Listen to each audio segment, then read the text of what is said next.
મોરબી પંથકમાં આંગણવાડી કેન્દ્રોની હાલત તો નબળી છે જ, તેમજ આ કેન્દ્રોમાં પ્રાથમિક સુવિધાઓ અને પાયાના પ્રશ્નો અંગે પણ તમામ વાકેફ છે.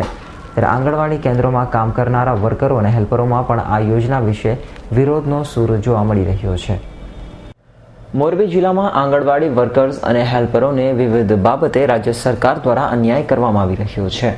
ત્યારે આ અન્યાયથી નારાજ આંગણવાડી વર્કર્સ અને હેલ્પરોએ જિલ્લા કલેક્ટરને લેખિત આવેદનપત્ર પાઠવીને જણાવ્યું હતું કે ICDS યોજનામાં ખાનગીકરણ રોકવામાં આવે અને આ વર્કરોને અન્ય યોજનાની કામગીરીઓ સોંપીને કામનું ભારણ વધી જાય છે.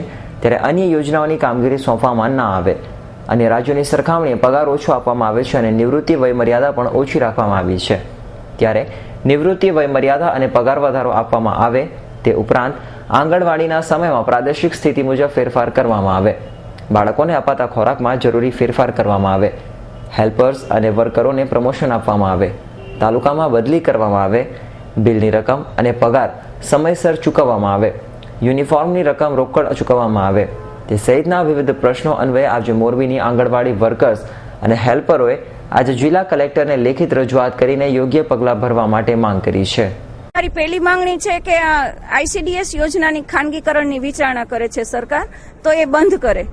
બીજી અમારી જે માંગણી છે તો 1975 થી આ યોજના જે ચાલુ છે તો હજી એ માનદ વેતનમાં જ ચાલુ છે, તો આ વર્કર અને હેલ્પરને ચોથા ગ્રેડમાં એનો સમાવેશ કરે. પછી જે આ પ્રીમિક્સ આવે છે તો એ બાળકો છે એ ખાતા નથી, એ બાળકોના મોઢામાં જતું નથી. તો પેલા જે અનાજનો જથ્થો આવતો એવી જ રીતે અનાજનો જથ્થો આપવામાં આવે.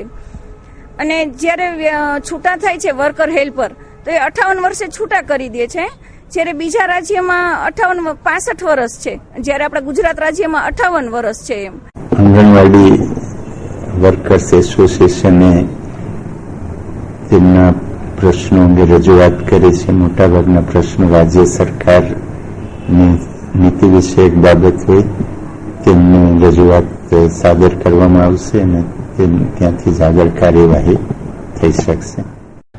આ અન્યાય મામલે જિલ્લા કલેક્ટરને રજૂઆત કરવામાં આવી છે. ત્યારે જણાવ્યું હતું કે આ યોજના અંગે રાજ્ય સરકાર જ નિર્ણય લઈ શકે છે, તેમજ કર્મચારીઓના પ્રશ્નો અંગે ઉચ્ચ કક્ષા સુધી પહોંચાડવામાં આવશે. જો કે આખરી નિર્ણય રાજ્ય સરકારે જ કરવાનો રહેશે. આંગણવાડીના વર્કરો અને હેલ્પરો દ્વારા આજે વિવિધ પ્રશ્નો અન્વયે લેખિત રજૂઆત કરી છે, જે મામલે યોગ્ય કાર્યવાહી થાય તેવી ખાતરી પણ આપી હતી અને આ મામલાને ઉચ્ચ કક્ષા સુધી પહોંચાડવામાં આવશે. રવિ મોટવાણી, S9 ન્યૂઝ, મોરબી.